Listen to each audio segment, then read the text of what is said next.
Hello guys, this is your fanfic dojo and we are back with our new fanfic, which is What If Naruto Got Married into Mei Terumi Part 1. And if you enjoy this fanfic, then please press the like button and please subscribe to the channel. It motivates me to upload more fanfic like these for you all. Now let's start the fanfic. Mei Terumi, the beautiful and powerful Mizukage of the village hidden in the mist, was on her way to the village hidden in the leaves for a diplomatic mission. She was accompanied as usual by her main advisor Ao, and her bodyguard Chojuro. The mission, which was to have a personal meeting with Tsunade, the Hokage, was really just a front. Her true goal in heading to the allied village was to find herself a young shinobi to marry. The biggest problem in the relatively young Misukage's life, geez, she was only 33, she always told her mother, was that she was still single. It wasn't that she was unattractive. In fact, she liked to think of herself as quite stunning. Her problem was that being the leader of her village took up a lot of time, and most of the men she interacted with were quite intimidated by her. It's not like she was going to breathe lava on any man who would try to kiss her. The truth was, she never actually found any of the men in her own village attractive. Her primary issue with so many of the shinobi in her village was their weird shark teeth, which she just found downright creepy. A shudder ran through her as she looked over at her travel companion Chojuro, who was cursed with said teeth. Recently she had battled a rogue ninja from the Leaf Village named Sasuke Uchiha. Now there was a man who was a feast for the eyes. She sighed disappointedly. It was a shame that he was one of the most notorious and wanted men in the whole world, so pursuing him was out of the question. She did know that she needed a man like him though, pretty on the eyes and strong enough to stand up to anyone on the battlefield. She hoped that the village hidden in the leaves would be the place to find such a man. Mei definitely wanted a younger husband, and she had heard many rumors about the promising young class of shinobi that had once included Sasuke Uchiha.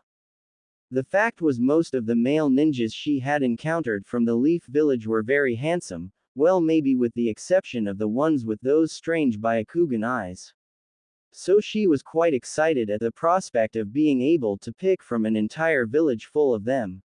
She noticed out of the corner of her eye Ao saying something to her which she had been totally oblivious to while she was lost in her thoughts. Ao said, "Did you hear that, Lady Mizukage? I said I think this personal trip to meet with the Hokage when the village is getting ready for war is totally unnecessary and pointless."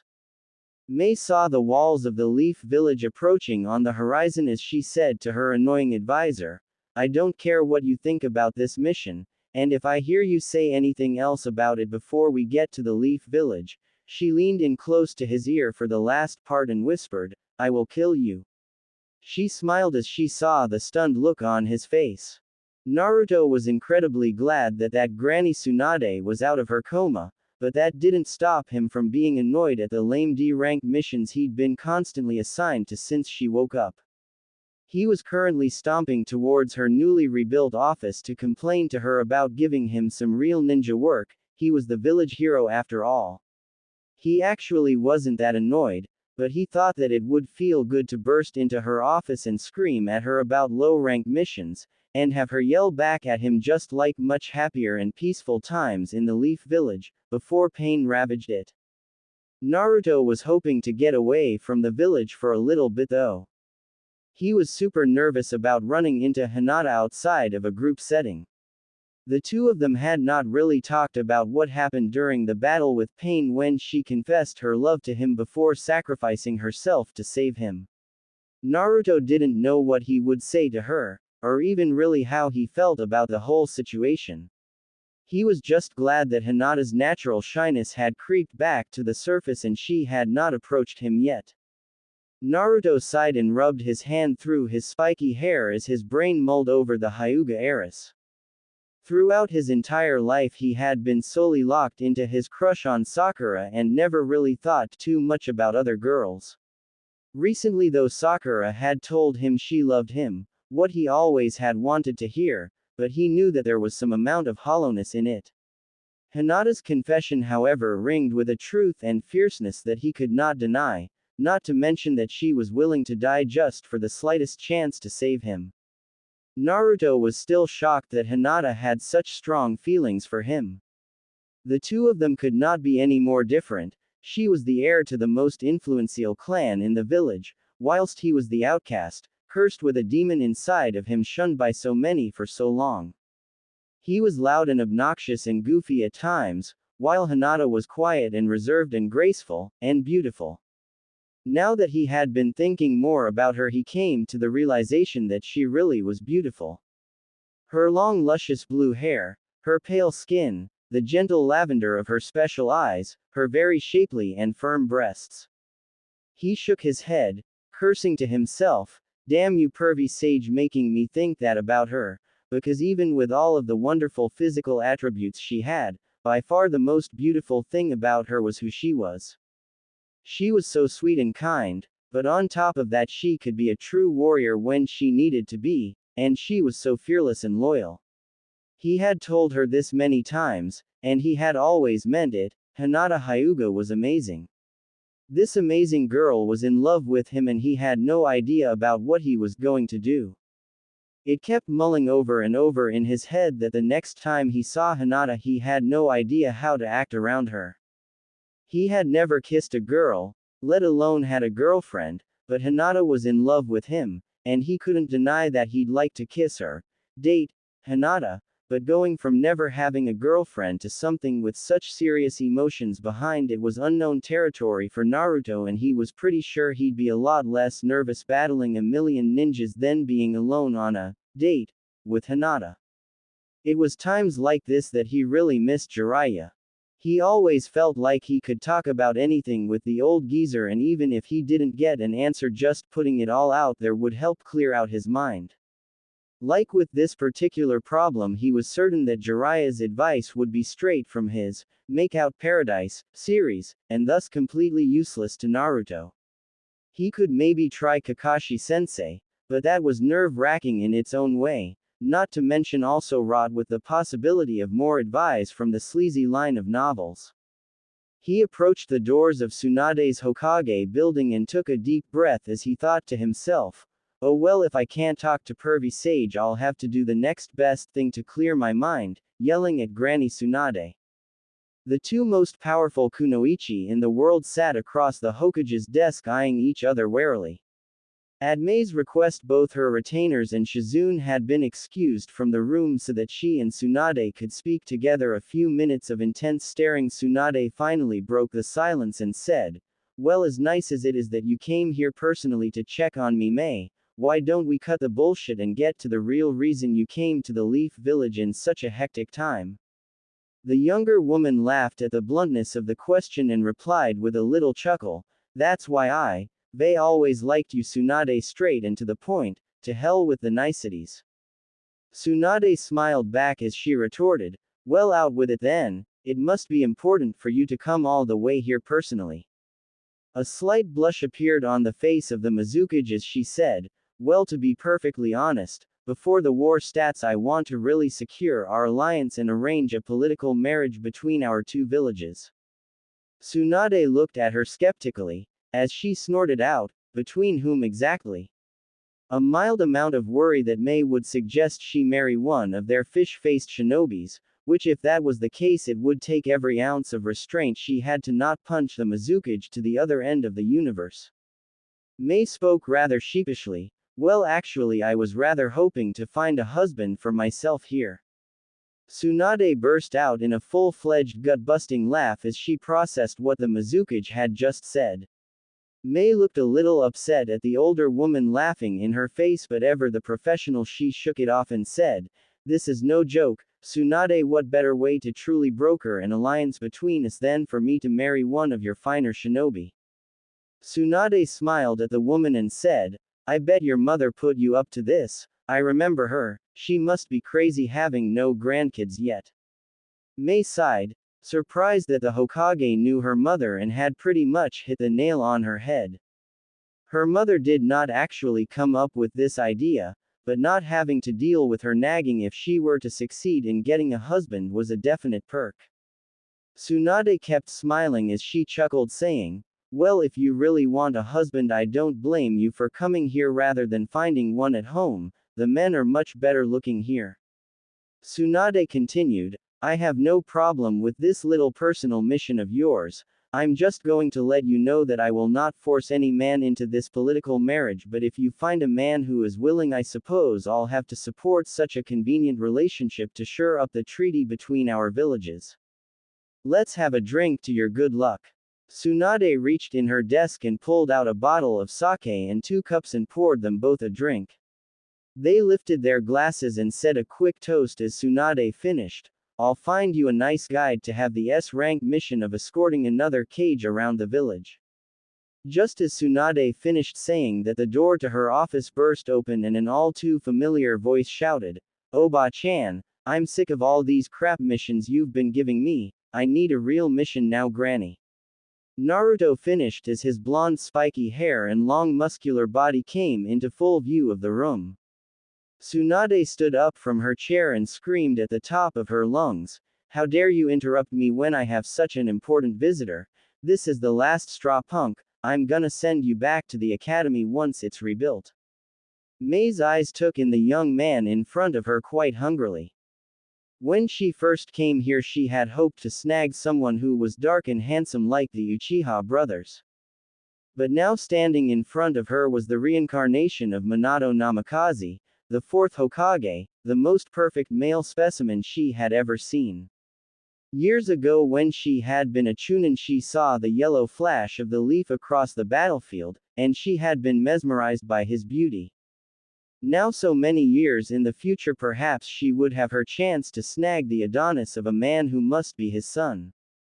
The smile of a voracious predator who has just cornered their prey spread across her face as she spoke up to Tsunade. Now, Tsunade, my friend, this shinobi looks like he deserves an S-rank mission. Naruto shook his head happily when he heard that, as Tsunade looked over at the Mizukage with a concerned look in her eyes as Mei finished her statement with the words, I think I've found my man. Tsunade heard Mei say that she found her man and turned her head to look at the Mizukage and was concerned with the look she saw in Mei's eyes as they scanned over Naruto. Mei said, Tsunade, this young man looks more than deserving of an S-rank mission, and seeing as we were just discussing one, I humbly request that you assign him as my escort around the village.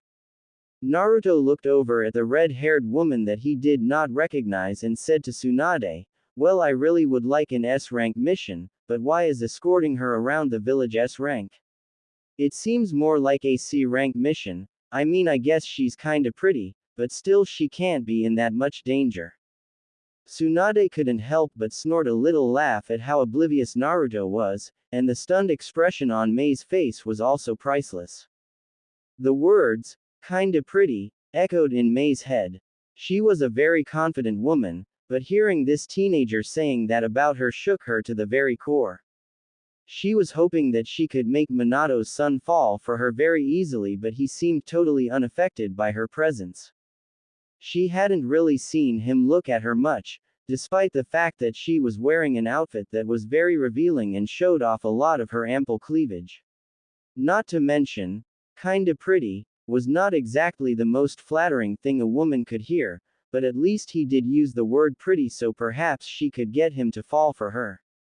Her thoughts were disturbed by Tsunade's voice saying, well, Naruto, the reason escorting Mei is considered an S-rank mission is that she is the Mizukage. Naruto turned and looked at Mei with a newfound sparkle in his deep blue eyes and said, wow, cool, you're the Mizukage. It's my dream to become Hokage someday. You must be really powerful, you'll have to show me some awesome jutsus. Granny Tsunade, I'd love to show the Mizukage around the village, please let me have this mission. He turned back towards the Hokage with the widest grin plastered across his face as he begged a little more, please. Tsunade smiled at Naruto and thought about how innocent and young he was despite being the most powerful shinobi in Konoha. When he gave her that gigantic goofy smile, Tsunade could not refuse the boy whom she thought of as her own son. She was still very concerned about the Mizukage's intentions towards Naruto, but as much as she wanted to keep the two separated, she couldn't bear to see the disappointment in his eyes, and she was sure the woman would find some way to be around him anyway, so she may as well sanction it to not let on about her apprehension or suspicions. Tsunade said, "That seems like a wonderful idea. May, this is Naruto Uzumaki. Naruto, this is May Terumi, the Mizukage of the village hidden in the mist. Naruto, I hereby appoint you to the mission of being her escort around Konoha. May, I will instruct my finest man to make you and your travel companions a place to stay while you are here." May said very politely, "Thank you, Lady Hokage. Now Naruto, let's head out and you can show me all the sights and sounds of the village." Naruto smiled at the older woman and said, "Of course, Lady Mizukage, I'll take you to my favorite place in the whole village. I hope you like ramen." May looked over at the boy and thought about just how different he seemed to be from Sasuke Uchiha, whom she had battled. He not only looked entirely different, but he seemed to be so light-hearted and innocent, whereas the young Uchiha was so dark and brooding. From her limited interaction with Naruto, she found it hard to believe that he could be a powerful ninja. However, she knew that as the son of the yellow flash of the leaf, and the way that he interacted with the Hokage, just bursting into her office and yelling at her like that, like it was second nature, meant he was very close to the legendary Sannin.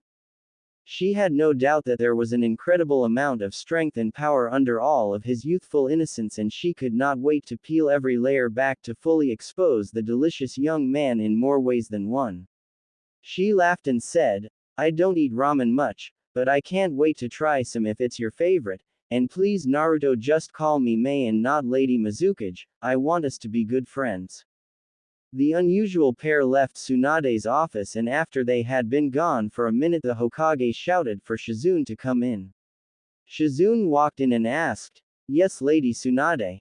Tsunade replied, "Have Yamato drop whatever he is doing and tell him to use all of his chakra to make an exquisite house for the Mizukage, as she will be staying in the village for a short while. Also have Shikamaru report to my office immediately." Shizune shuffled out to carry out her orders. Tsunade sighed. She was still very concerned about Naruto and May's intentions towards him. She was going to monitor this situation very closely. Naruto and May exited Tsunade's office, and May said to him, "Naruto, if you would please excuse me, I need to talk to my two companions in private for a minute. I'll meet you outside." Naruto shrugged his shoulders and said, "Sure," as he turned down the hallway and made his way outside. May walked over to Chojuro and Ao, as they had been sitting in a waiting area while she had been in the meeting. Both men stood up as she approached, and she said in a commanding tone, "I have a mission for both of you. That young man has been appointed as my escort, so I have jobs for both of you as he shows me around the village." Ao gave a little derisive snort, but she ignored it and continued, "We are going to be staying here as guests for a little while, so Chojuro, you will wait here for the shinobi who will take you to where we will be staying while we are here. Ao, I want you to very subtly gather as much information you can from around the village about a young shinobi named Naruto Uzumaki." Ao asked, "Naruto Uzumaki? You mean the Jinchuriki of the Nine-Tails Fox?" She mentally slapped herself. She forgot that Naruto Uzumaki was the name of the Jinchuriki of the Leaf Village. The fact that he was the host of the Nine-Tailed Fox was going to make her mission to marry him that much more difficult, but she was never one to back down from a challenge. Actually, the knowledge that he was a Jinchuriki made him only more attractive to her. That meant that he certainly was powerful enough to be her husband, and it made his bright and warm personality even more impressive. She knew the way most people treated the demon hosts, and for him to still be such a pure heart meant that he had a very strong will. She said to Ao, "Yes, him, and be very careful to make no one suspicious with your questions." With that, she turned around and made her way outside to meet Naruto. She got outside and saw the blonde boy in the black and orange jumpsuit leaning against a wall. His eyes locked onto her and a large smile spread across his face, and he said, "Hey May, let's go. I'm starving, so let's hit up Ichiraku Ramen, it's the best food in the village. It's this way." He ran up next to her and waved his hand, beckoning her to follow. The two started walking slowly down the street. She looked around the still mostly devastated ruins of Konoha as she walked, and the reality of the looming war hit her a little. She heard the voice in her head that always nagged her about being unmarried pipe up and say, "This one is super cute, you better not screw this up, we need a husband." She contemplated the blonde walking next to her. She was really unsure of how best to approach seducing him. From the little she had been around him, she was pretty sure that a hard and fast approach would probably scare him away. He seemed much too sweet and innocent and probably inexperienced with girls to just jump him when they got alone. She decided she would take it slow at least for today and find out more about him, to try and formulate the best plan to entirely ensnare him in her feminine wiles. A good shinobi always gathered the most information they could before they made their move, and a day of talking with him, not to mention the information Al would scrounge up, would help her come up with a surefire plan. The one thing she knew that she had to get accomplished today was to get this kid's blood pumping a little when he looked at her. So far she had been very disappointed in how little he seemed to even notice that she was a damn sexy woman. While she was still convinced that an overly aggressive approach would not work with him, she was more than prepared to absolutely barrage his defenses with some very subtle seduction. She leaned into him and put her arm through his and squeezed his taut muscular arm and pointed at the Hokage monument and said, "After we eat Naruto, I want you to take me there." She made sure to contort her body in an awkward way plus get on her tiptoes to shove her breasts right into his face. She smiled as she saw his eyes lock on her breasts for a few seconds and his cheeks turned bright red as he stammered out a very flustered response that sounded something like, "Sure." The nagging voice in her head breathed a sigh of relief as she thought to herself, well, it isn't hopeless, he seemed to like that, so at least he's not gay, I'll snag him yet. Hinata had just finished meeting Kurenai-sensei for lunch. The lunch was very helpful to Hinata as she finally got to talk with someone about what had happened between her and Naruto during Pain's attack. Kurenai was the only person she really felt comfortable talking about things like that to, and her brain had been scrambled from the lack of any sort of resolution or acknowledgement from Naruto. There was a part of her that hoped that Naruto was going to come back from defeating Pain and pull her into his arms and give her the kiss of a lifetime after she confessed. That part had clearly been incorrect, and now the much more cynical part of her mind had started to take hold and had her all depressed every day that Naruto hated her and never wanted to see her again. The cynical voice in her head was still battled by the more optimistic voice that reminded her that Naruto really did lose it when she died, and he had always supported her and said such nice things about her. She still smiled thinking about that one time that he told her she would make a great wife. Hinata had told Kurenai about what happened and her confession, and how depressed she was that it seemed that Naruto was avoiding her. When Kurenai confirmed that Naruto probably was avoiding her, Hinata's heart sank, but Kurenai then made a very good point that just because he was avoiding her didn't necessarily mean that he was rejecting her. She said that Naruto had a lot to deal with, going through all this loss and becoming the village hero, not to mention his burden of trying to redeem Sasuke. On top of that, Naruto certainly had some feelings for Hinata, but seeing as he had never even had a girlfriend, it was probably very nerve-wracking for Naruto to approach Hinata, because with her confession of such a strong love he'd go from being totally clueless to having something serious in the blink of an eye. She said to just back off and let him come to you. Boys were stupid, but Naruto would get it eventually. I mean, he did practically lose himself when he thought you died. Thinking about it, Hinata agreed with most of her sensei's sentiments.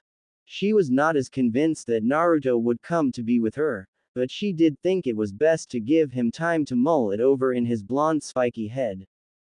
Also, she remembered the conversation she had earlier in the week with Shikamaru, when Shikamaru told her that Sakura confessed her love to Naruto. Hinata knew that Sakura was Naruto's longtime crush, and the two of them getting together was the most serious threat to her happily ever after with him. But according to Shikamaru, Naruto didn't believe her and blew her off, which meant maybe Hinata did really have a chance. So she was feeling the best she had in a long while for about 30 seconds till she turned the corner and saw something that just absolutely punched her in the gut. There right in front of her was Naruto, and to her absolute horror there was some slutty-looking red-headed old hag draped all over him. Oh my fucking god, wear some real clothes. A primal voice she didn't know existed inside her screamed. She stopped dead in her tracks and backed up and hid behind the building she had just passed, hoping that Naruto wouldn't notice her. Blissfully the pair walked by and didn't seem to notice her. Hinata's mind was racing with so many questions. Who was that woman? Why was she holding on to Naruto's arm like that? What was Naruto doing with an older woman? Where were they going? And what were they going to do when they got there? Should she follow them and figure out what was going on? Even though her insides burned with a jealous curiosity, she decided not to follow them. It wasn't her business, and she hadn't stalked Naruto since they were much younger. Plus she was scared that if she did follow them she might not like the answers that she would find. Suddenly, like a wave rushing through her body, all the positive feelings that had built up from her talks with Kurenai and Shikamaru were buried under the blanket of despair that had been plaguing her since the day she confessed her love to Naruto. She slumped her shoulders and started her journey back to her house. She guessed if she couldn't have a date with Naruto, a date with some chocolate ice cream would have to make do for now. Shikamaru huffed and puffed in annoyance as he approached the Hokage's office in response to her summons. While he was glad that the fifth Hokage had woken up from her coma, he was now reminded of how high in esteem she regarded his intelligence, which in turn was a major pain to him because that meant she was constantly sending him on missions and asking for his counsel. It's not really like he had been busy. He was just down at the cryptology division having that mildly cute girl Shiho fawn over him. He didn't really care too much about Shiho, but it was always a nice boost to his confidence to be around her. She had such a schoolgirl crush on him and was so bad at hiding it. Though she tried, it really made him feel like Sasuke back in the academy days. Then he thought about Temari and how annoying and bossy she was. And yet most nights when he tossed and turned in his bed unable to sleep, a few thoughts about her sandy blonde hair and her dark green eyes, and her lack of clothes, and soon all the tension would be released and he could get to sleep. Shikamaru had never wanted to be like his father, but here he was as a teenager obsessed with a girl who was just as bossy and critical as his mother.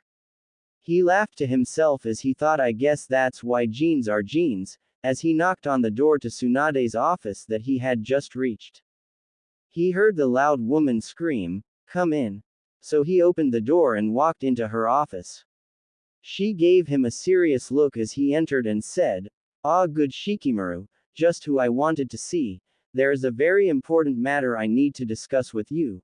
And let me make this very clear, if you ever mention anything we talk about in here now to anyone, I will personally pummel you into the earth till no one will ever be able to find your scrawny little butt for a million years." He shirked at the death stare the intimidating older woman was giving him, but his mind wandered to an image of the Hokage pummeling a certain part of his body while screaming at him and staring like that, and that image started to make his face get a little flushed. He thought to himself, "Damn Shikamaru, you really are a sick puppy," as he spoke up in the most confident voice he could muster. "Of course, Lady Hokage, I'll take it to my grave." She seemed content with his answer, so she started, "We have a most important visitor to our village. May Terumi the Mizukage has decided to grace us with our presence. She has come here to solidify our alliance by marrying one of our shinobis." Shikamaru gulped and started to sweat. His mind started to panic. Holy crap, is my mission going to be an arranged marriage? Tsunade saw the teenager go pale and laughed. "Don't worry Shikamaru, I'm not going to order you to marry her. Beside, if you end up marrying a foreign kunoichi to shore up an alliance, we both know who that would be," she said with a little smirk as he blushed. Shikamaru wanted to change the subject quickly, so he asked, "Well then, why have you summoned me here? I don't know anything about the Mizukage." Tsunade replied, "Well, you see, I think she's already picked her target. And I want to make sure that she doesn't trick him into marrying her, and seeing as you are one of his closest friends, I'm putting you in charge of making sure that doesn't happen. Shikamaru asked, surprised. She picked Choji. Tsunade laughed. I wish she picked Choji, I'd be 100% behind that. No, she seems to have taken a liking to Naruto. So I want you to tell me all you know about Naruto's love life, and then we'll try to figure out a way to keep the two separated. Shikamaru thought about Naruto and his love life, which in all honesty there was not really all that much to it, but the little bit of action that there was had all happened in a short and recent span. He started, well, as far as I know, Naruto has had a crush on Sakura since the academy, but she recently told him she loved him and tried to manipulate him into being with her so that he would give up on Sasuke. Naruto didn't believe her and has also seemed less and less infatuated with her as we've gotten older. Hinata told Naruto that she loved him when Pain attacked right before she sacrificed herself to save him. The two of them have not talked about it since the attack, and poor Hinata is all worried and confused that Naruto hates her. While I have not actually talked to Naruto personally about his feelings towards Hinata, I'm pretty sure that he likes her and is just nervous about his inexperience with girls. Everyone in the village has known Hinata has had a crush on Naruto since they were like 6 years old, except for Naruto. I think Naruto has had a crush on Sakura for so long because he subconsciously believed that he could get her, not to mention his lifelong rivalry with Sasuke. Taking away one of Sasuke's fangirls would have been a victory for Naruto over Sasuke, something that he has always been desperate to strive for. With Hinata, however, Naruto's subconscious self-worth issues have never allowed him to believe that he was in the same league as Hinata. She is the heiress to the most important clan in Konoha, and he was the most hated wretch shunned by the village. Whenever Naruto talks about Hinata, he has a sense of wonder in his voice. He's always talked about how wonderful and amazing she is, and I've also heard him describe her as beautiful. I believe that left undisturbed, Naruto, who is rapidly gaining in confidence from his massive increase in strength and his victory over Pain, would realize that he does deserve Hinata's love and go to her, and the two of them have the potential to be a great couple. The relationship that has developed between the two of them is quite ironic. They both have placed the other on a pedestal and neither thinks they can reach up to it. But as I said, I think that the bravery Hinata showed that day, and her love and sacrifice for Naruto inspired him to save the village, so I'm pretty sure those two are destined to have some sort of relationship. Tsunade looked over Shikamaru proudly. This is why despite his age he was perhaps the most valuable mind in the village. The analytical way he broke down Naruto was quite impressive, and he had come up with all of that pretty much on the spot. So what do you think would be the best way to avoid Naruto getting caught in the Mizukage's web of seduction? Shikamaru said, well, that's easy. Naruto has many outstanding qualities. I've never been more inspired or impressed by anyone than I have been by Naruto. Of all of his strengths, the thing that stands out the most about him is his fierce loyalty. So I believe that if we can somehow manage to speed up what I believe to be the eventual relationship he is bound to have with Hinata, and make her his girlfriend, there would be no way in the world he would ever betray her trust and love, no matter what this Mizukage threw at him. Tsunade nodded her head. Excellent, Shikamaru. We will go with that plan to make sure that he and Hinata end up together. For now, I want you to be discreet but keep your eye on what is going on between Naruto and Mei. I will work on getting Hinata the confidence to go get her man. You are dismissed, but keep in mind if Naruto ends up with the Mizukage, I will spend the rest of my days making your life the most miserable existence any man has ever had. With that, Shikamaru backed sheepishly out of the Hokage's office. Tsunade turned around and looked out the window, concern in her eyes. Naruto was the only boy she ever thought of as a son, and though she had a lot of confidence in Shikamaru, she knew that not letting Naruto get his heart played with and manipulated was one of the most important missions she has ever had. Naruto exited Ichiraku's with his belly full of ramen. He had restrained himself in the presence of the Mizukage and only had 3 bowls, while she had 2 bowls of miso flavor and said it was the best ramen she had ever had. Mei turned to him and grabbed his arm as she said, "Alright Naruto, now let's go up to the Hokage monument, I'm sure the view of the village from there is amazing." He nodded and agreed with her. "Yes, it really is. Sometimes I go up there to think, and dream of the day when my face will be up there next to Granny Tsunade." He felt her squeeze his arm and suddenly his cheeks got a little hot. He felt weird around the Mizukage. He had never been around a girl who was so touchy-feely. Pretty much the only time Sakura ever touched him was to smash him into the ground.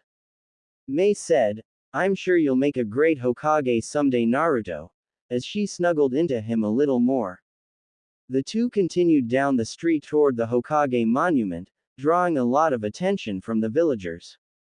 They elicited plenty of points and stares as the people were quite drawn to the sight of their new hero and the stunningly beautiful, not to mention flimsily dressed, woman who was draped on his arm. Naruto looked over at Mei and his eyes were drawn to the cleavage that she was showing off in her dress. She looked up at Naruto and saw his eyes locked on her chest, but once he noticed she saw him looking, he quickly turned his head away blushing. Naruto thought in his head, "Oh no, she caught me looking at her boobs, she must think I'm some kind of perv. If the Mizukage tells Tsunade I was ogling her, I'm scared to think what Granny would do."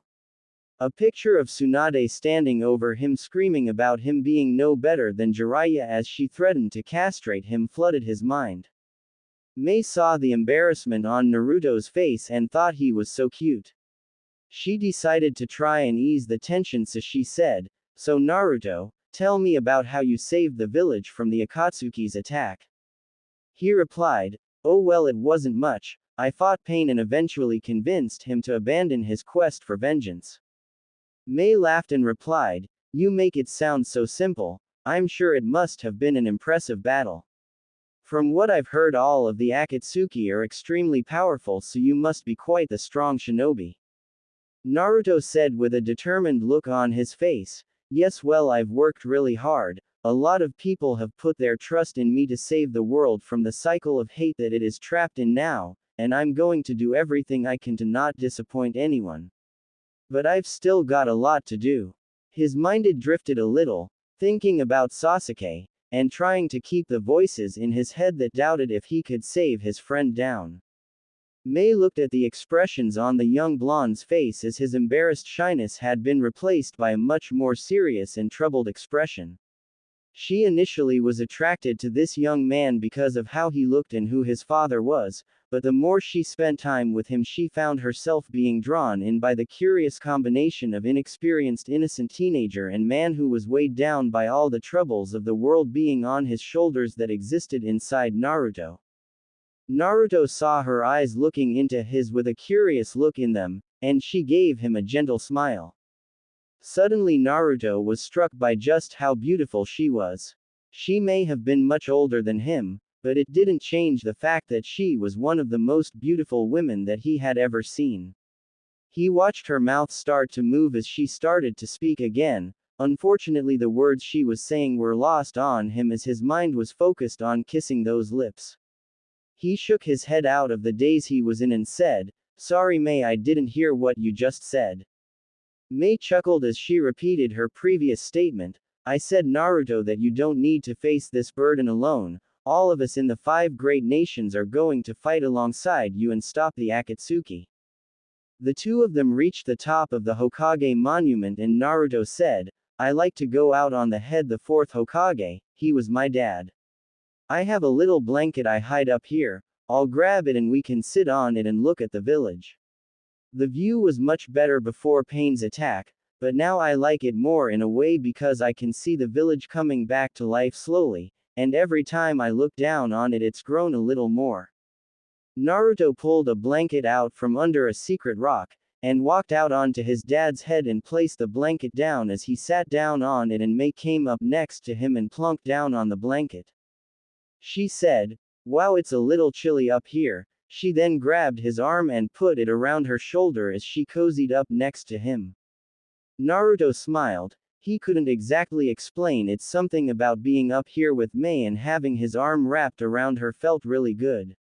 He had always dreamed about sitting up here on a date, just like this with Sakura, but part of him was skeptical that it could ever be so nice with his pink-haired crush.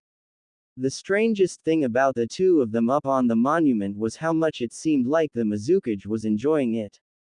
After they had been sitting there for about a minute, Naruto felt May rest her head on his shoulder as she said, "Wow, this view really is amazing.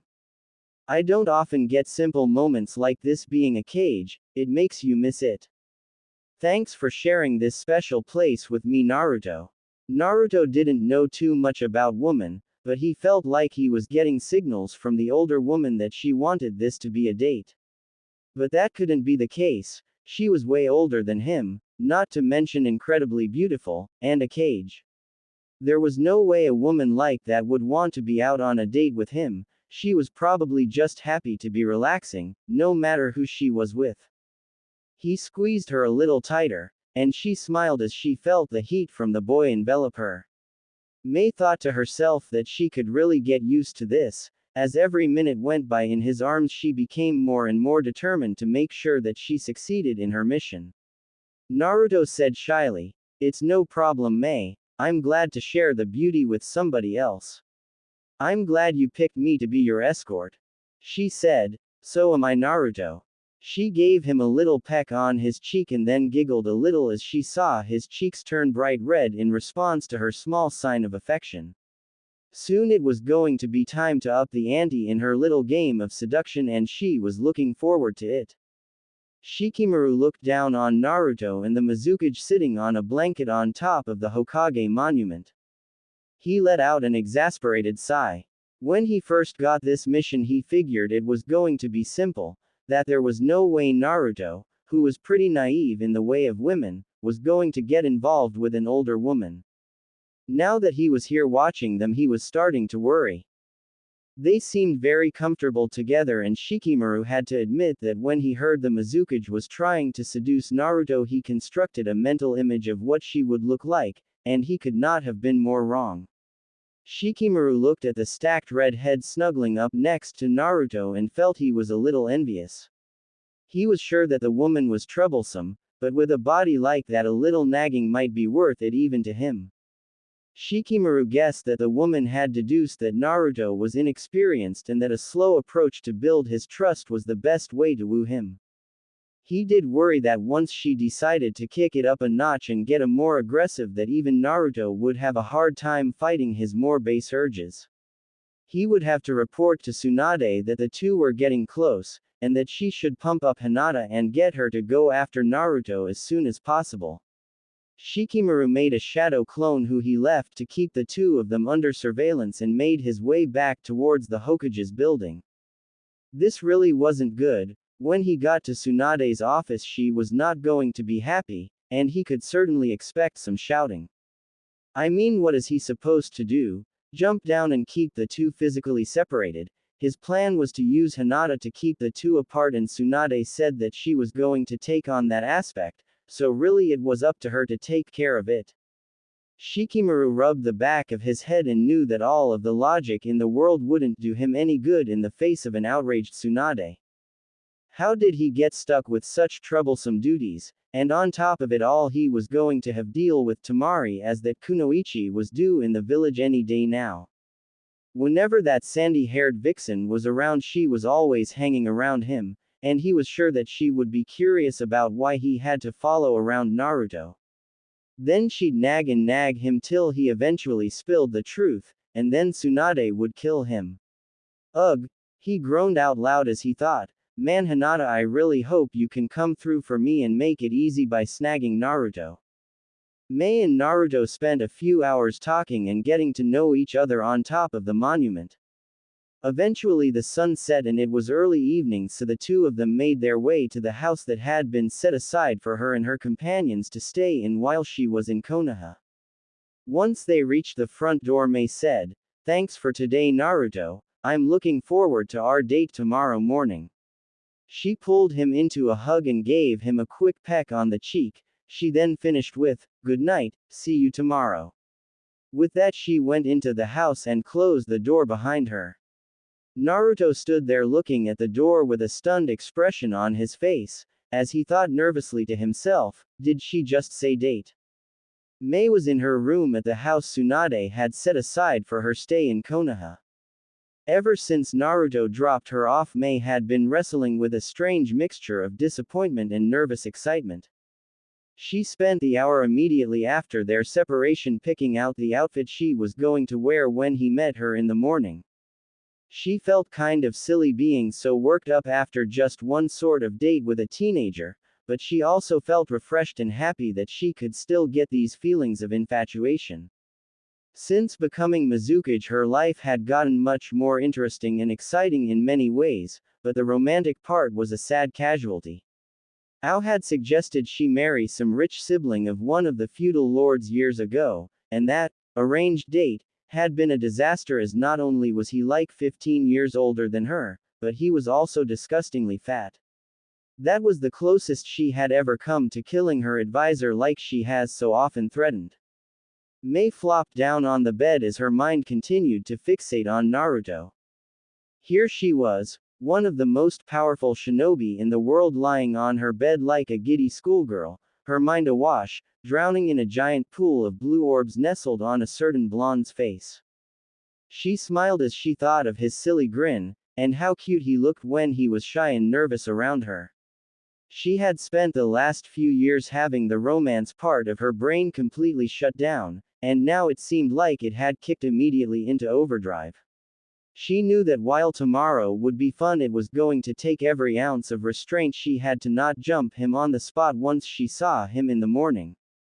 Mei was still sure that Naruto was quite inexperienced, and she still had to take a cautious, careful approach so she wouldn't scare him off. She kicked off her shoes in frustration as she realized that when she came up with this plan to marry a leaf shinobi, she didn't really think it through. She was the leader of her village, and could not spend forever in Konoha forging a relationship with a teenager. She also doubted that in only the week or so that she was going to spend with Naruto she could convince him to abandon his village and friends and run away with her. She supposed that she figured she'd find some handsome man who would be so excited and enthralled by her that he'd agree in a heartbeat and marry her.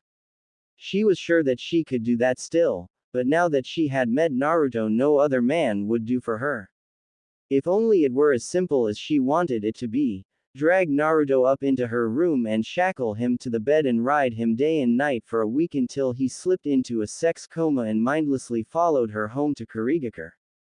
The image of Naruto on her bed invaded her mind, her legs spread wide straddling the teenager, her hands rubbing the taut muscles of his abdomen. Watching him react as her lips made contact with his flesh. She imagined his hands caressing her breasts, as his tongue tickled her nipples. Her actual hand started to make its way down inside of her panties when suddenly a loud knock on her door snapped her out of her carnal fantasy. She groaned in disappointment as she screamed, "What is it?" Ao's voice replied, "I have the information you asked me to gather, my lady." Mei scooted off the bed and quickly regained her composure as she said, "That's fine, you can enter, Ao." The door opened and her advisor with the eye patch shuffled in. She said, "So what did you find?" Ao replied, "Well, as we discussed earlier, Naruto is the Jinchuriki of the nine-tailed fox and son of the fourth Hokage. I was not able to discern who his mother was. Apparently it is some sort of village secret. In fact, his father's identity is known by very few. He recently saved the village from the attack by Pain, and he has apparently mastered Sage Mode. He was the student of the legendary Sannin Jiraiya, and is looked on as the adopted nephew of the fifth Hokage. He was a member of a genin team with Sakura, Haruno and Sasuke Uchiha. The team is led by the copy ninja Kakashi Hatake. Apparently he is best friends, / rivals with Sasuke Uchiha, and despite the rest of the village condemning the rogue ninja, Naruto has taken it as a personal mission to redeem him and return him to the village." Mei asked, "That is all good, what about his love life? Does he have a girlfriend?" Ao looked over curiously at his leader, surprised by her question, but he responded, Well, from what I gathered, he seems to have had a long-standing crush on his teammate Sakura Haruna. She has repeatedly shot down his advances though. There is another girl, the heiress of the Hyuga clan, Hinata. She has apparently been in love with him since their days at the academy, whilst the boy was oblivious to it. During Pain's attack, it is rumored that Naruto was nearly captured and the Hyuga girl stepped in to rescue him and also professed her love for him at the same time. Then Pain nearly killed her, and that caused Naruto to lose it and summon the powers of the demon inside him to finally defeat Pain. The village is apparently quite happy about the prospect of their new hero getting together with the heiress of the most influential clan in the village.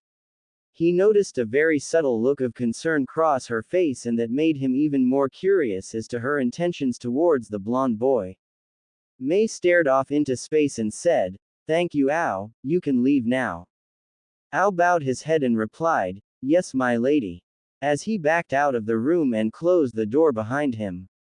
Mei mulled over the information she had just received. She was seriously hoping to hear a simple reply of, "No," to her question about his girlfriend. The first girl Ao mentioned did not seem like much of a threat, but what she heard about Hinata Hyuga did seem like it could be trouble.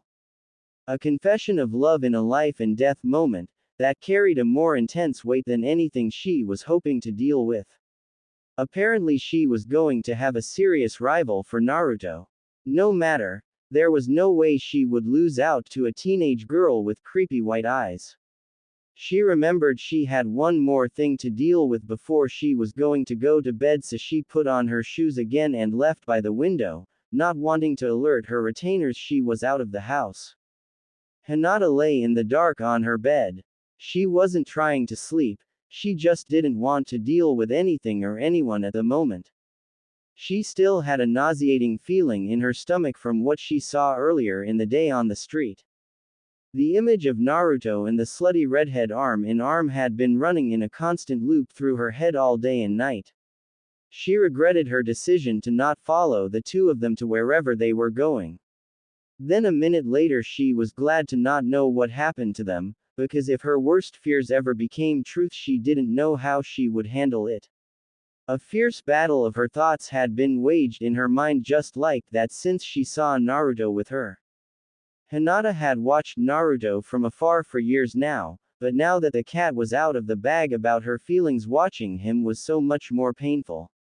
She didn't want him to reject her, but this limbo that she was currently floating in, having no idea what he thought about her and her feelings, was just about as bad as an outright rejection.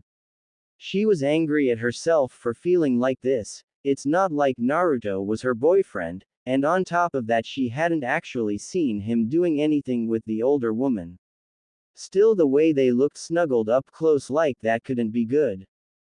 Hinata had always envisioned her first kiss with Naruto. They would both be shy and nervous because they had never kissed anyone before. It would be a perfect moment in time, and they would eventually turn that kiss into dating, and then a marriage, and a life together. She smiled as the dream she has carried for most of her life lingered in her mind for a second before the harshness of reality dragged her down. Hinata knew that Naruto was away on a training mission with Jiraiya, the legendary Toad Sage, for 3 years. Jiraiya was a notorious pervert and ladies' man, and though it never seemed like Naruto had picked up any of these traits, maybe he was just good at hiding it. Maybe that woman had already taken Naruto away from her. Maybe they were right now in his bed, her long legs wrapped around his body as he screamed her name into her fiery red hair. Hinata shook her head, trying to physically shake the disturbing images out of her head. For so many years the only girl she worried about was Sakura, who thankfully had always been ignorant of how wonderful Naruto is. Now there was another nameless woman coming after Naruto, and not a normal woman either. This woman looked like she was sculpted straight out of one of Jiraiya's dirtiest fantasies. Even if Hinata was lucky enough that nothing had happened between the two of them yet, it was likely only a matter of time. Hinata heard a gentle knock on her door, and she turned in her bed away from the door, not acknowledging it. Another knock about 20 seconds later was followed by the door opening slowly and her sister Hanabi poked her head through the door. Hanabi said in a very soft and gentle tone, "Sorry to disturb you Hinata, but this came from the Hokage's office for you." Hinata rolled over in her bed and saw her sister holding a rolled-up piece of parchment that looked like an official document. Hinata said, "Oh thanks Hanabi, just put it on my desk okay." Her sister walked across the room and placed it on the desk and then left the room. Hinata got up and headed over to the desk picking the parchment up. She saw the Hokage's official seal and knew it must be important, so she cracked it open and read the contents. It was very simple and straightforward, demanding Hinata show up for an audience with the Hokage first thing in the morning. She put it down and then collapsed back onto her bed, saying to herself that maybe a mission would be good for her, get out of town so she could save herself the stress of seeing Naruto and his new friend. Naruto was usually a very sound sleeper, but tonight his mind was just flooded with too many thoughts to let a peaceful rest wash over him. His day with Mei had been very interesting, and he was glad to make friends with another Kage. Her parting words about being anxious for their date tomorrow still rang in his ears.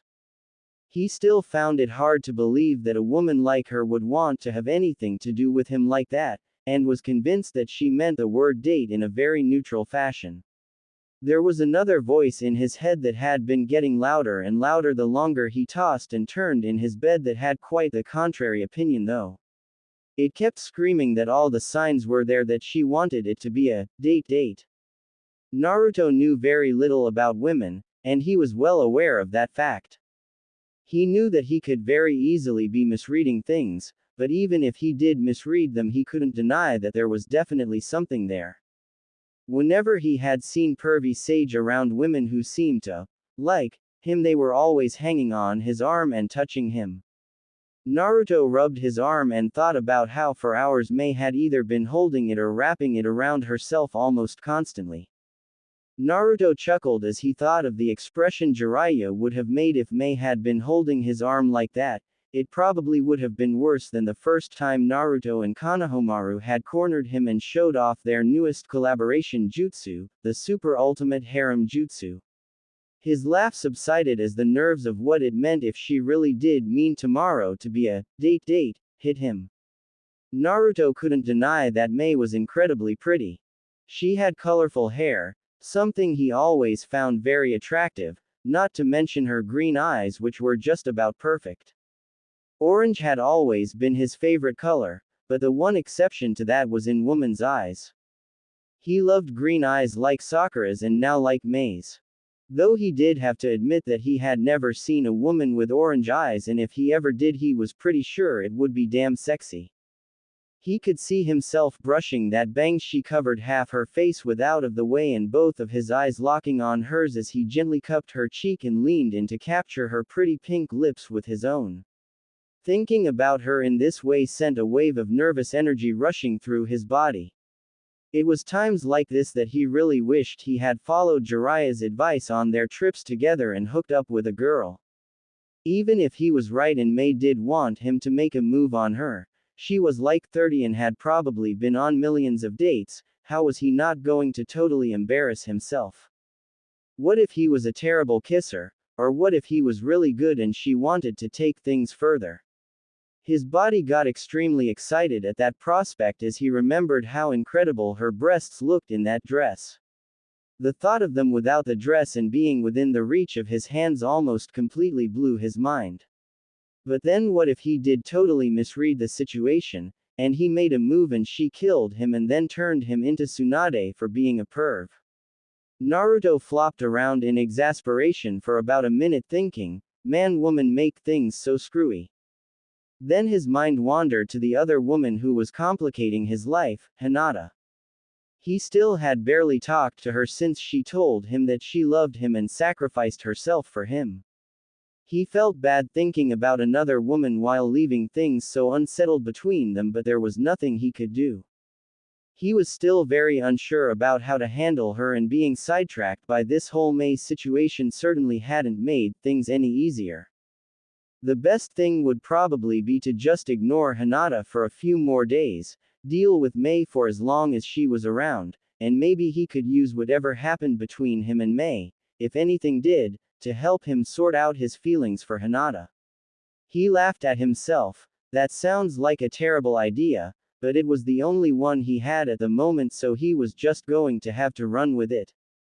Laying sleepless in his bed, Shikamaru was anxious about tomorrow as he had gotten confirmation that Temari was going to be coming into town in the morning. He did not look forward to having to explain to her why he couldn't escort her around town all day like he usually did, because he had to keep an eye on Naruto. Temari would probably say that it was okay because she'd just help him tail Naruto, and then he'd have to try and keep his mission secret while she was bothering him all day. Not to mention the fact that following Naruto was likely to be a major pain in the ass. Plus Shikamaru was considering finally making his move on Temari. The two had been dancing around it for years, and he was getting way too horny to keep playing it coy. He had been flirting a lot with Shiho recently, and then there was always the constant games he played with Ino. Unfortunately, Shikamaru knew that if he ever actually did anything with either of those two girls, Temari would use the most blunt part of her giant fan like a hacksaw and slowly remove his testicles. So he figured that since Temari had already basically claimed him as hers, he might as well be getting some of the action he wanted from her, and following Naruto around was not the best way to set the mood, romantically. Suddenly Shikamaru felt a weight crash down on his bed and a hand cover his mouth. He opened his eyes and looked up to see the Mizukage straddling him with one hand covering his mouth, the other hand having one finger up to her mouth as if she were shushing him. She looked down at him with murder in her green eyes as she started to speak. "Don't worry, I'm not going to hurt you, I just want to talk. I noticed you following Naruto and I around all day, so I can only assume that you are Tsunade's lapdog that she assigned to keep an eye on me." Shikamaru nodded and the redhead continued, "I have no problem with you watching, in fact that kinda turns me on." As she said that part, she winked at him and grinded her pelvis on him slowly. Feeling the gorgeous redhead grind on top of him with only a flimsy sheet between them was starting to have an effect on little Shikamaru. She pulled the hand off his mouth and started to very seductively lick each of her fingers, still grinding her hips on his. She smiled as she said, "I see you like this, little boy. Like I said, I don't mind if you watch, but get in the way of me and Naruto." Shikamaru noticed that each finger she had licked now had what looked like a little red ball of lava on it, and then he saw that hand reach under the blanket as she continued her statement, "And what you're feeling now will be like a cool breeze that you'll beg for." Suddenly he felt her hand grab his balls, and where each of her fingertips touched it he felt an intense heat burn into his balls. He groaned in pain as she pulled her hand off after about 2 seconds. She leaned down and gave him a peck on the forehead as she said, "I hope we have an understanding." Shikamaru just nodded dumbly as he was still shocked by what just happened, and his balls felt like someone had just put out 5 cigarettes on them. She smiled at him with the scariest face he had ever seen and said, "Excellent, now good night and sweet dreams." Then she got off his bed and exited through his window. Shikamaru turned on his light and looked down at his groin and saw 5 fingerprints branded into his nuts. Seeing that all the feelings of jealousy he had for Naruto about being seduced by the hot older redhead were quickly melted away, and also suddenly dating Temari didn't seem too bad. Shikamaru casually leaned on the walls outside of Konoha waiting for Temari to show up. He had received a message from her saying that she would be coming in early in the morning and that she hoped to see him as soon as possible. Which he translated to, "Be waiting for me outside or there will be hell to pay." The previous night was still burning in Shikamaru's mind figuratively, and burned on his balls literally. He had spent about an hour icing his boys down after his late-night rendezvous, and during that time he decided that when he saw Temari this morning he was going to stop pussyfooting around and make his move. She was already making his life miserable whenever she was around. Okay, he admitted to himself, it's a good kind of miserable. He figured that if he was going to be miserable, he may as well be getting some from her. He was 99% sure that she wouldn't shoot him down, and if she did, at least it would save the Mizukage the trouble of killing after thinking that he saw on the horizon the form of the sandy blonde kunoichi that he was obsessing over making her way up the road that led into Konoha. He took a deep breath and rubbed his spiky hair as suddenly he felt the cliché, butterflies in his stomach, that he usually got around Temari but on a much grander scale. The moments ticked by at an agonizingly slow pace as Temari approached him. He leaned back against the wall, exhaling loudly, mentally preparing himself for what he was about to do. Once Temari was within speaking range, she laughed and said, "Just as I expected, Shadow Boy, you just couldn't wait to see me." He sprung from the wall at a surprising pace to close the distance between them and said, "Shut up, woman." As he grabbed her face and turned her towards him and lowered his lips down onto hers. Temari was shocked as she felt his tongue probing for entry into her mouth, but after about a second she happily accepted his kiss. She moaned in pleasure as one of her free hands grabbed Shikamaru's ass and pulled him into her body. Their tongues danced together for about a minute till they finally broke apart. Temari leaned in and kissed his neck and whispered in his ear, "God, how I've been waiting for you to do that, what the hell took you so long?" Shikamaru laughed and replied, "Oh, I've finally lost my mind." Then he pulled her in for another kiss. The next several minutes passed by in a serious make-out session between the two. He pulled back and said, "Man, that was so much better than I imagined it was going to be." She poked him and said, "Oh, and just how long have you been imagining it?" He said, "For far too long. If I had known you were going to give it up this easily, I would have made my move back when I was 13. Temari gave him a death stare as she huffed, "Oh, I'm easy, am I? Oh well, just wait and see how long it is until you get any more of this." She motioned up and down her body.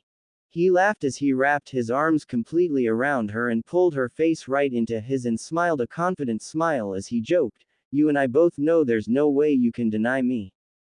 He caressed her cheek and locked onto her emerald green eyes. She gave him a shy smile and blushed a little bit as he continued, the playfulness gone in his voice, replaced by a very serious tone. "I really am an idiot, Temari. You are the most beautiful thing I have ever seen.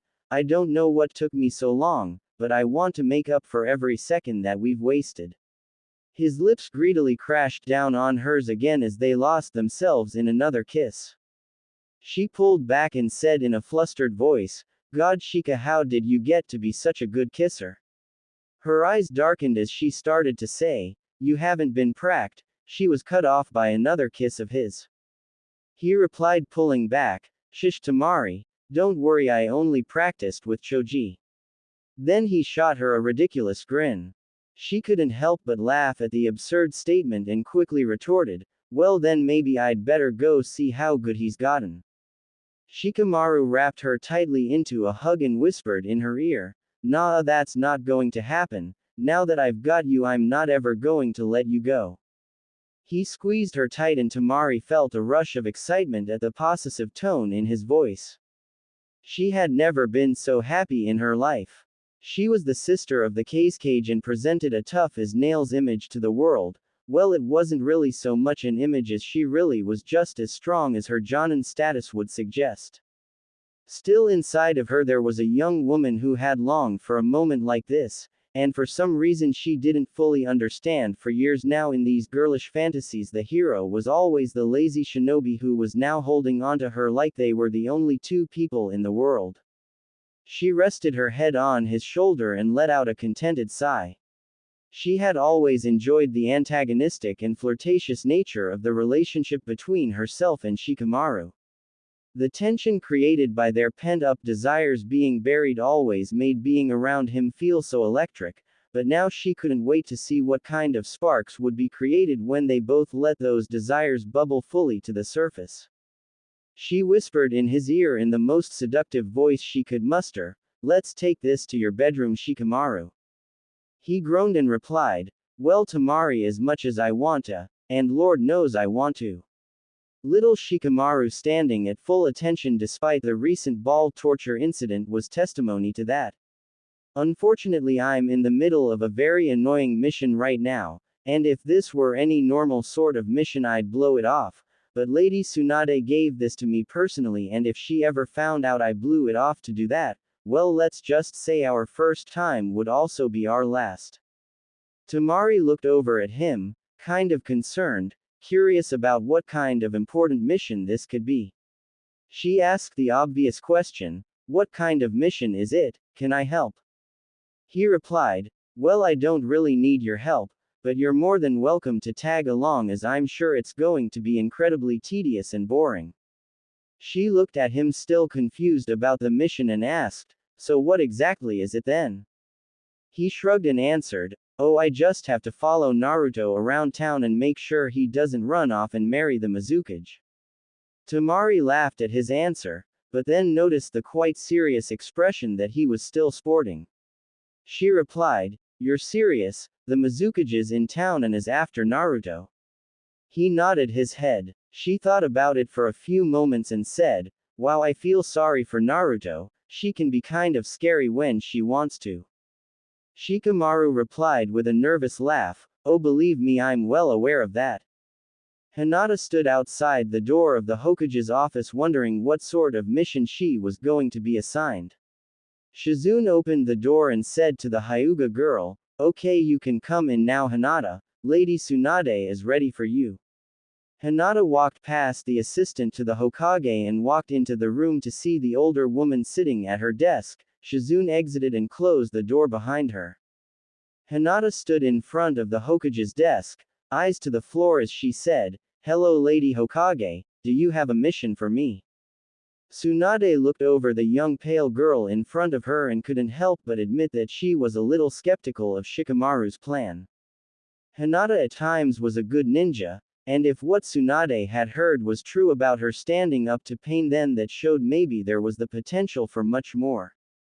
However, throwing Hinata head-to-head in a bout with Mei seemed kind of like throwing a lamb to slaughter. Still, she had a lot of confidence in Shikamaru, and would at least initially give his plan a chance. Tsunade spoke up, "Well, it's not exactly an official mission, but I do want to talk to you about a very serious matter." Hinata started to get nervous as she heard the Hokage's words.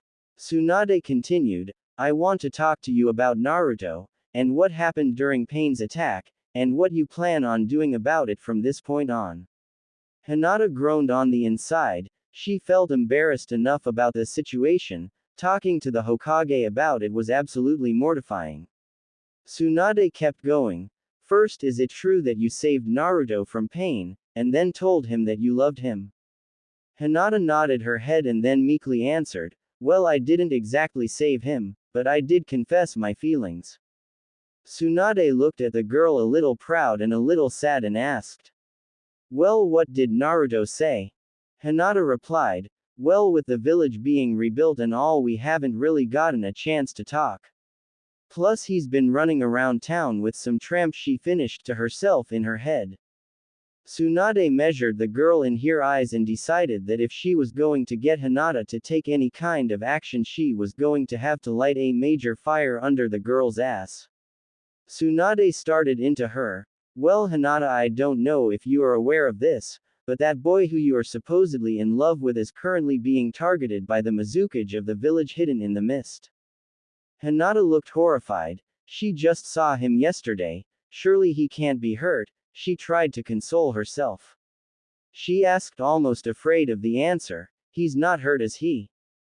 Tsunade laughed. "I wouldn't be worried about Naruto if she wanted to hurt him. He can take care of himself."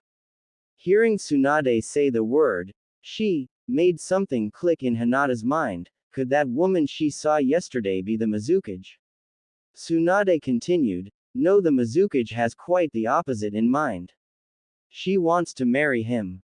Hinata felt all the air get sucked out of her like she had just been punched in the gut by the words that came out of the Hokage's mouth. When Hinata saw Naruto with that redhead yesterday, she was worried, but somewhere in the back of her mind she was comforted by the fact that even if he had sex with her, she would always take him back, no matter what he did, Hinata would always accept Naruto. The news that the beautiful woman she saw him with was not only a cage, but also wanted to marry Naruto was devastating. She wasn't just some random skank, she was beautiful and powerful and she wanted to take Naruto away forever. Hinata looked crestfallen as she absorbed the news. Tsunade looked at the girl and could feel the anger starting to rise inside of her. She started to shout at the girl. Is that all you're going to do, Hinata? Sit in my office and look sad. You said you loved him, you almost died for him, and here comes some woman from another village and you're just going to give up. I love Naruto like a son, and if you're going to act this pathetic, Hinata, you don't deserve to be with him. I don't want the Mizukage stealing him from this village, and I can see in your eyes that you really do love him, so go out there and do something about it. I know he didn't come and sweep you up in his arms right after you told him you loved him, but you know as well as I do what a knucklehead he is, you probably scared him. I know this is hard for you, but you've got to be bold, Hinata. Don't let Naruto screw this up for himself, this could be the most important moment in both of your lives, so go out there and get your man. Hinata felt a little better when she heard the Hokage's words, but she still had some doubts. She asked Tsunade, her voice shaking with trepidation, do you really think I have a chance, Lady Hokage? I really do love him and want to be with him, I'm just scared, I don't know what I'll do if he rejects me. Tsunade calmed down and felt a little bad for yelling at her. She answered, her voice softening up considerably, I don't know, Hinata, I don't have all the answers. I do know that Naruto has the biggest heart of anyone I've ever met, and you are one of his most precious people. The whole village had been devastated, and he was surrounded by death, but it wasn't until he thought pain killed you that he really lost it. Naruto may be loud and obnoxious, but underneath it all, when it comes to romance, he's really just as shy and innocent as you are. He probably didn't talk to you after the attack because he couldn't figure out how to tell you how much he appreciates what you did, and how much you mean to him. You've just got to be a little more forceful and make him tell you those things. Tsunade gave Hinata a reassuring smile as she finished. Hinata nodded her head, mustering up all the confidence she could as she replied, Yes, Lady Hokage, I'm going to go out there and find Naruto and make him look me in the eyes and tell me how feels. Tsunade laughed and said, Naruto's an idiot, I suggest that when you see him you don't tell him how you feel, just walk up to him and kiss him, let him show you with his response. Hinata blushed at her suggestion but said, Okay, Lady Hokage, maybe I'll try that. Thank you for this talk, I really needed to hear this. Tsunade said, Well, I just want Naruto to be happy, good luck, Hinata. Hinata said her goodbyes and backed out of the office as Tsunade leaned back in her chair and pulled out a bottle of sake. She poured herself a glass and took a sip as she thought about the conversation she just had. She was still very uncertain if Hinata would actually be able to muster up the courage in the moment when she saw Naruto. Tsunade also did not know how Naruto actually felt about Hinata, and she hoped that she did not just send the girl to get crushed. She sighed as she thought to herself, well, if Shikamaru's wrong about Naruto's feelings for Hinata, then she'd have to play her last ace in the hole. She'd just order Sakura to seduce him. She was pretty sure that there was no way Naruto could turn down Sakura. Naruto was making his way down the street towards Mei's house. His heart was racing, he still wasn't sure what she meant by saying today was a date, and the more he thought about it, the more and more nervous he got. He was still scared about trying something and Mei being shocked that he would try to kiss her. He also really had no idea about how do you go about trying to kiss a girl. Should you ask her? No, that seemed lame, he answered his own question. So then what do you just wait for? The moment, and then lean in and do it. How the hell was he supposed to recognize when the time was right? Plus there was the very real possibility that the time was never going to be right and he was only going to make a complete ass of himself. Maybe he should just give up on the idea altogether. Yay, that's the best idea. Why take the risk of being totally wrong? He'd just do what he did yesterday. Naruto turned the corner onto her street and saw that Mei was sitting on a bench outside waiting for him. His eyes almost popped out of his head when he saw the tiny little pure white sundress that she was wearing that showed off almost the entirety of her long supple legs.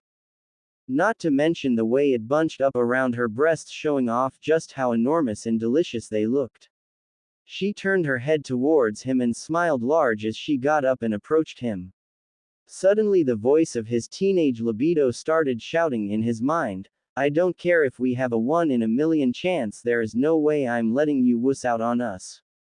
Look at her. Naruto smiled nervously as she came close and said, oh hey Mei, you look really pretty. She laughed lightly at his compliment and replied, thanks Naruto, before we take off today there is one thing I want to clear up. As she said that, she grabbed one of his hands and lifted it up, putting it directly on her breast. Naruto looked like a deer caught in the headlights as she leaned in and whispered, I really am looking forward to this date.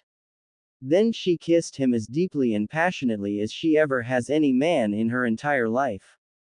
Naruto was stunned as Mei's lips crashed down on his, but after about 2 seconds instinct kicked in and he happily started to return the kiss. Their tongues were intertwined and his hand, which was on her breast, started to explore. He had never felt a woman's breast before, and it was soft and incredible. He started to squeeze her breast, but suddenly he was shocked by a very familiar angry voice screaming, Naruto. He pulled back from Mei and turned right in time to get punched right in the gut by his longtime crush Sakura. He fell to his knees as she looked down on him, rage burning in her eyes as she shouted, oh my god Naruto, you creep, groping this poor woman in the middle of the street. You cannot become like that pervert teacher of yours. Naruto stuttered out, with fear in his voice, saw Sakura-chan, it's not, I didn't, she kissed me. Mei, who was filled with disappointment by her first kiss with Naruto being interrupted, looked on the scene in front of her with confusion. She stared at the pink-haired girl in front of her with serious curiosity. She thought to herself, this is the Sakura girl with whom Naruto has had a crush on for years. So this was one of her romantic rivals. Mei was upset that the girl was not as ugly as she had hoped for. Despite her smallish breasts and largish forehead, the girl had beautifully colorful pink hair, and big hopeful green eyes. Overall, Mei decided the girl was very pretty, which dragged her already disappointed mood a little further down. While Mei had been sizing up Sakura, inside of Sakura's mind she was still processing the information that this older woman kissed Naruto. She looked at the woman standing there and couldn't help but feel a little self-conscious. This older redhead might have been the most beautiful woman she had ever seen. Sakura said, still surprised, she kissed you Naruto. But she looks old enough to be your mother. Hearing those words come out of the pink-haired girl's mouth snapped Mei to attention and pissed her off. She turned to Sakura, and said in a deathly creepy and serious voice, I am the Mizukage, and Naruto is my escort around Konoha. I would appreciate it if you would stop attacking him and let us get on our way.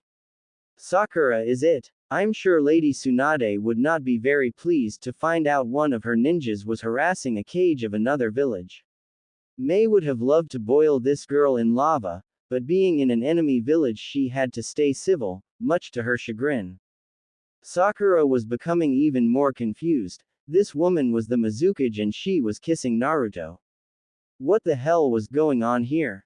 She heard the voice of the Mizukage continue, come on Naruto, let's go. Naruto was still on his knees and looked up at Mei and saw that she was giving Sakura an evil-looking stare. He then turned to Sakura and saw a strange combination of shock, embarrassment, and anger all swimming on her face. Naruto got up and said to Sakura, well, I guess I have to go, see you later Sakura-chan. With that he turned and Mei made sure to latch onto his arm as the two of them walked off, leaving Sakura standing there stunned. Sakura stood there still bewildered by what just happened. When she first saw Naruto kissing that woman, she felt rage build up inside of her that she couldn't explain. Then finding out that the woman was the Mizukage shocked her. Why would the leader of a hidden village be making out with Naruto? She shuddered as she remembered seeing his hand on her breast. That image bothered her in a way she didn't understand. Just what the hell was going on here? She scratched her head, and turned around to make her way to Lady Tsunade's office. She had a lot of questions that needed answers. Naruto felt Mei squeezing his arm as the two of them walked away from Sakura. He looked back briefly and saw Sakura still standing in the same spot, confusion still written all over her face. He felt kind of bad leaving her there, but then he looked back over at Mei and saw her eyes were staring up at him with what looked like concern. He was confused as all hell. Mei just kissed him rather forcefully, and it was awesome, and he wanted to do it again. Still being hit by Sakura moments after that made him feel guilty about enjoying it. Throughout most of his life, whenever he thought about kissing a girl, it was always Sakura that he thought about, but her attitude always made it seem like that would never happen, and now he was here with a beautiful woman who not only would let him kiss her, but seemed to really want it. Naruto wouldn't hold back any longer. Bright blue eyes had been locked with smoky green eyes in an angst-infused silence for moments that seemed like an eternity when finally Naruto gave in to his desire and crashed his lips down on Mei's. Their lips locked together, the two of them backed off of the street and she pushed him up against a wall. Their lips didn't break apart for minutes, but eventually they both came up for air. Naruto's head fell back against the wall as he caught his breath. His heart was racing as he felt Mei put her head on his chest. He leaned down and kissed her on the top of her head, and then he said, "Wow Mei, that was great." She said, "Yay Naruto, it really was." She looked up at him and smiled and then gave him light peck on the lips. She tried to pull back, but he didn't let her as he captured her lips for another passionate kiss. She eventually did manage to pull away and she wrapped her arms around him and nuzzled her head in his chest again as she said, "I don't know why Naruto, but being around you just makes me feel more alive than I have been in years. From the moment I first got around you I just wanted to get to know you more and more." Suddenly the tender moment was broken up by Naruto's stomach grumbling. Naruto looked embarrassed as he said, "Sorry, I didn't eat breakfast." Mei giggled as she replied, "Well, as much as I'd love to stay here snuggled up against you, I suppose we'll have to grab a bite to eat." With that, the two of them backed off of the wall that they had been making out against and headed off towards a restaurant for breakfast. The words, "Oh shit, oh shit, oh shit," were running on a loop inside of Shikamaru's head as he watched Naruto and Mei make out on the street. Temari looked over at him and asked, "What was your mission again?" He replied in a very somber voice, "To watch Naruto and make sure nothing happens between him and the Mizukage." Temari laughed as she joked, "Well, you seem to be doing a pretty shitty job then, Shadow Boy." Shikamaru laughed sarcastically and replied, "Thanks for the help, Tem, just what I need from my girlfriend, an incredible ability to state the obvious." She continued laughing as she quipped back, "Oh, so I'm your girlfriend now, am I? I'm not sure if I want to be with a shinobi who fails at such easy missions. What was your plan anyway? Usually that pretty little brain of yours has already figured everything out, but here you seem to just be following along getting your dick kicked in." Shikamaru stared back at her, trying to figure out how to take the term, pretty little brain, and having to agree with her that he did appear to be going after this mission much less prepared than he usually is. He answered her question, "My plan was to make Hinata confront Naruto with her feelings, and then hopefully he'd start to date her, and given his strong sense of loyalty he'd fight off whatever advances Mei threw at him because he was with Hinata." Temari looked at him skeptically and said, "That seems like an awful plan. Why'd you pick Hinata? Wouldn't Sakura have been a much better choice? Though you might luck out seeing her reaction to him kissing Mei and the way she looked after they walked off together, she might go and stop this on her own." Shikamaru answered, "I picked Hinata because she told Naruto she loved him right before she threw herself in front of pain to save him, And also Sakura tried to tell him she loved him to stop him from going after Sasuke still, and Naruto didn't believe her. I'm convinced that if Hinata would ever show the hell up, my plan would work, but she's been a ghost.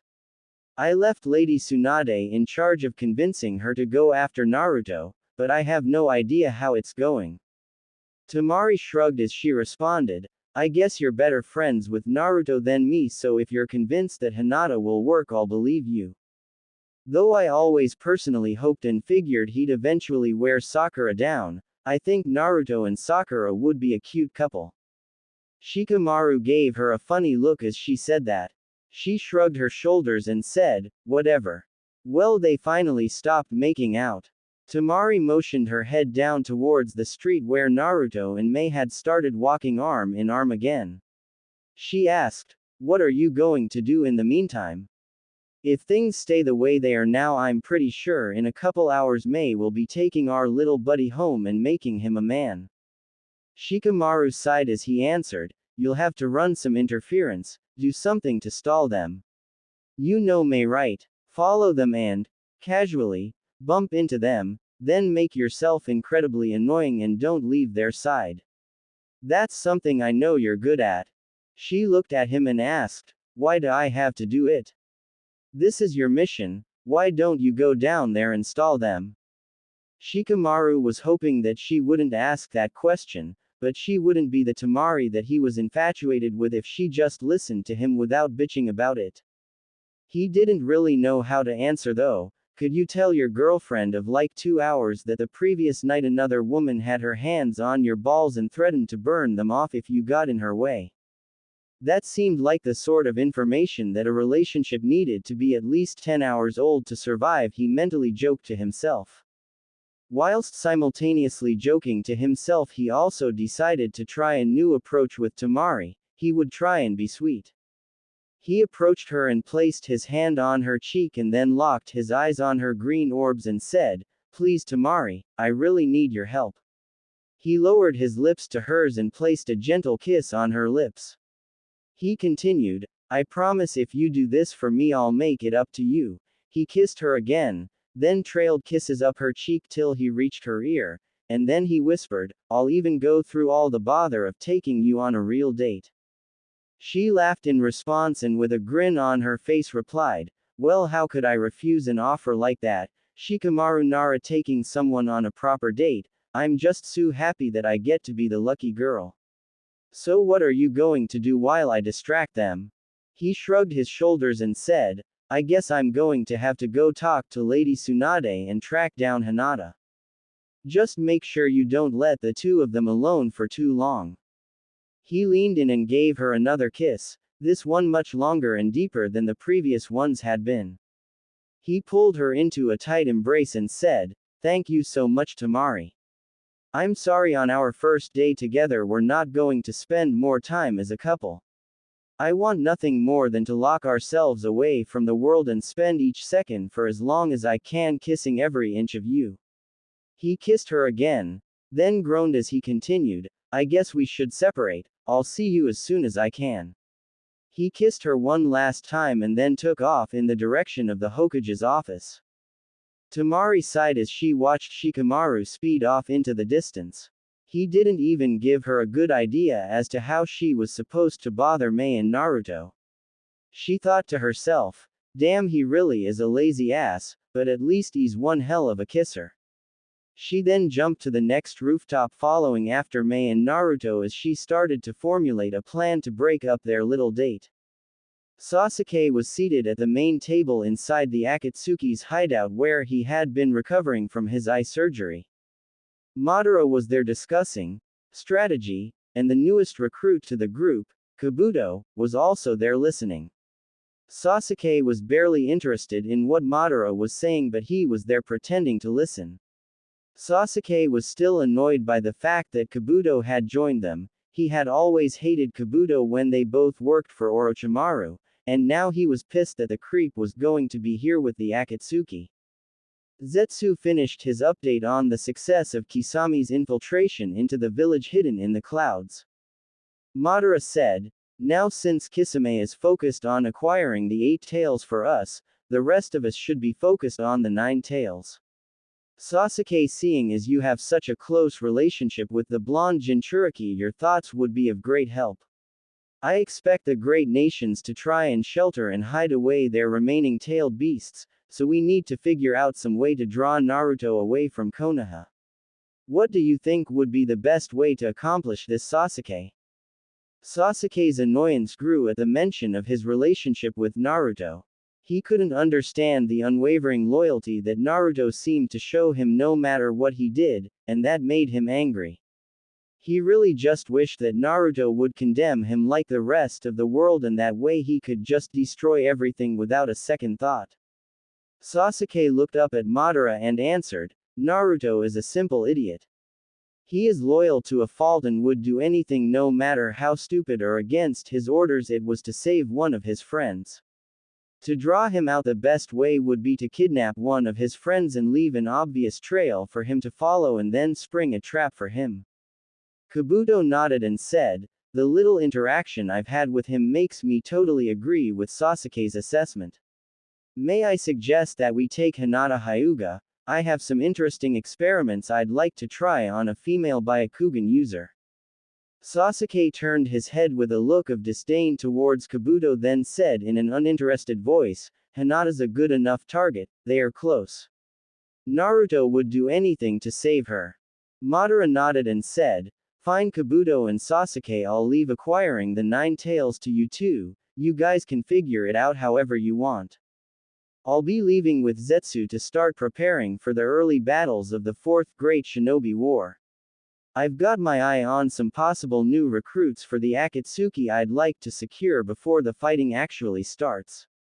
Make sure to succeed. Once we secure all nine-tailed beasts, we'll be invincible. Finishing his statement, Madara motioned to Zetsu to follow and the two of them exited. Kabuto turned to Sasuke and gave him a creepy smile as he said, looks like we're teammates. Sasuke got up from the table, totally ignoring Kabuto, and walked out of the room. Sakura knocked on the door to Tsunade's office and heard her older sensei scream, enter. Sakura opened the door and walked into the room to see the blonde Hokage seated at her desk, a glass of sake sitting there. Tsunade said, oh hello Sakura, why are you here today? I really don't think I have the time for more training, not that you need it. You're the best medical ninja I've worked with since Shizune. Sakura smiled and said, thank you Lady Hokage, that's very nice of you, but I actually came here to talk to you about Naruto.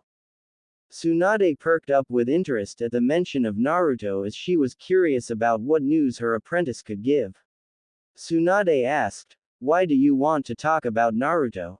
Sakura answered, well Lady Hokage, I saw him out around town with the Mizukage, and I was wondering why she was here and interested in Naruto.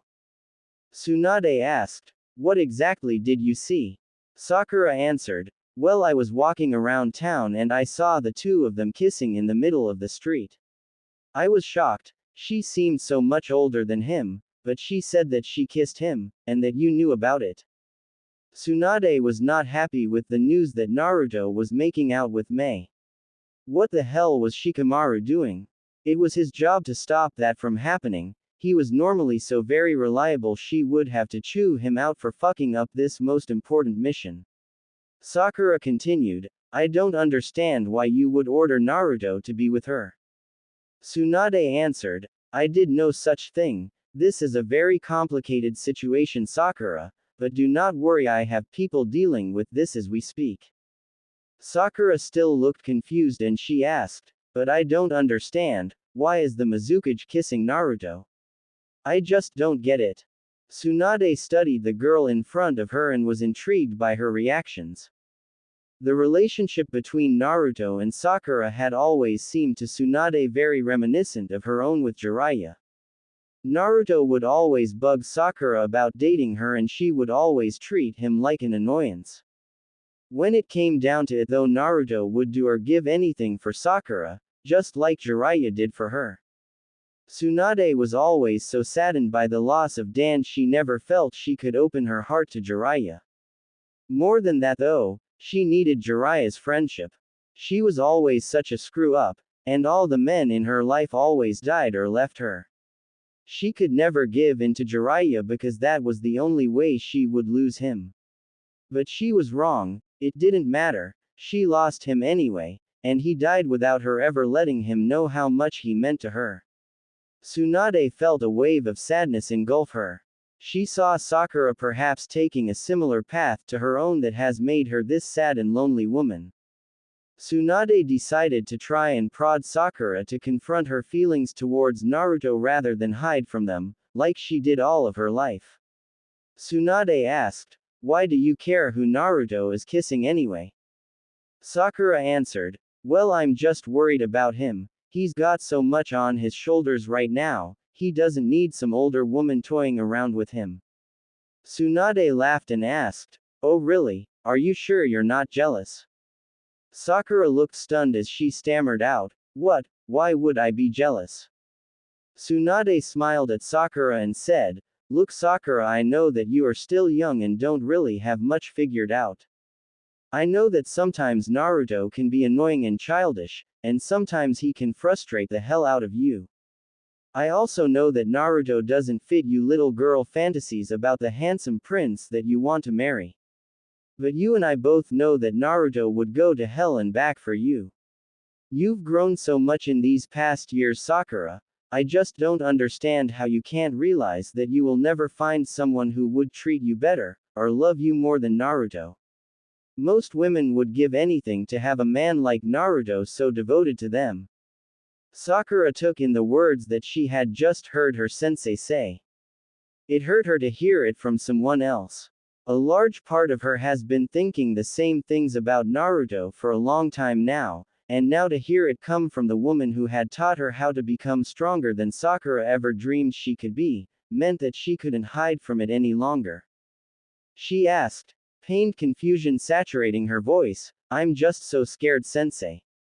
When Sasuke left the village years ago, I felt like my heart was ripped from my chest. I loved him so much even though he never looked at me with anything but annoyance. That rejection hurt for years, but thankfully Naruto was there suffering with me to help me get through it. With Naruto, neither of us knows anything about making love work. What if we screw it up? Or what if after all these years of me blowing him off he doesn't want me anymore? I got through Sasuke leaving me because of Naruto. If I lose him too, I'd be all alone. I just can't risk it, I need him too much. He's the only person I can count on." Tears started to roll down Sakura's face as she confronted her feelings about Naruto, and Tsunade got up from her seat and pulled her young apprentice into a hug. She said in a comforting voice, "Sakura, I understand better than anyone the way you feel. Jiraiya was just like Naruto. He bugged me for years and years and I always ignored him, but whenever something terrible happened he was always there to pick up the pieces for me and put a smile on my face. I needed him and counted on him more than anyone in the whole world. Part of me always wanted to give in and be with him heart, body, and soul, but I was just too afraid. All the men I showed my love to always died, so I thought if I never let Jiraiya know what he meant to me I could have him with me forever. But then something even worse happened, Sakura. He died anyway, and he died never knowing what he truly meant to me." Tsunade also started to cry as she continued, "I have so many regrets in my life, Sakura. I may be one of the legendary Sannin, but I'm also a legendary fuck-up. But of all those regrets, the worst one by far is never being with Jiraiya.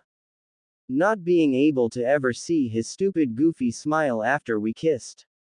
Not being able to feel his warmth next to mine in bed after we made love. Dan was my first real love, but Jiraiya was my soulmate, and it kills me inside every second of every day that he died fighting for me in our village and he never knew how much I loved and appreciated him. Don't be like me, Sakura. Don't lose Naruto because of your own weakness. He looks at you just like Jiraiya always looked at me. If you never let him know for real how important he is to you, those looks will haunt your heart for all of eternity." Sakura looked up at Tsunade, eyes still full of tears, and she said, "Wow, sensei, I never knew you loved Jiraiya that much." Tsunade smiled sadly as she answered, "The saddest thing is that I never knew either, or at least I never could admit it to myself, until after he died. It's too late for me, Sakura, but it's not too late for you. Don't make the same mistakes as me. There's no one who deserves to be loved and appreciated more than Naruto, and you've always meant more to him than anyone in the world, Sakura. The two of you might make each other miserable sometimes, but I know for a fact that if you don't end up together you'll be even more miserable." The master and apprentice broke out of their hug and Sakura asked, "So what do I do, Tsunade?" Tsunade answered, "All you can do is go out there and tell him how you feel. Just be truthful, Sakura, don't try to manipulate him. Open your heart like you did to Sasuke when he left. I know that there is no way Naruto can turn you down. You are the girl who will always hold the dearest spot in his heart." Sakura wiped the tears out of her large green eyes and stiffened up straight as she said, "Thanks, Lady Tsunade. I'm really glad you were here to help me sort out my feelings, for these past years I've been so confused about Sasuke and Naruto. But seeing Sasuke this last time, I saw there was nothing left of my friend. I'm not even sure if there was anything there in the first place. I think I might be ready to give Naruto the chance he deserves." "You are right, Sensei. Not only would Naruto do anything for me, but he also knows me better than anyone. He could see right through me the last time when I tried to play with his emotions. I feel so bad. I've always relied on him so much, and he's given me all I've ever asked for and so much more. All I've ever done for him is take him for granted and punish him, and he always takes it with a smile and keeps on loving and supporting me. It's time, Lady Hokage. It's time that Naruto gets to be happy. It's time that I look into his hopeful blue eyes and tell him what he deserves to know.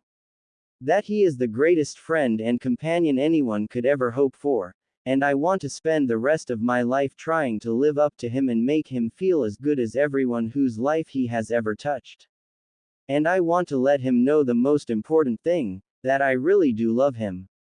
Sakura got a determined look on her face and turned, opening the door and exiting Tsunade's office. Tsunade sighed as she walked over to her personal bar and grabbed the gigantic bottle of vodka that she saved for special occasions.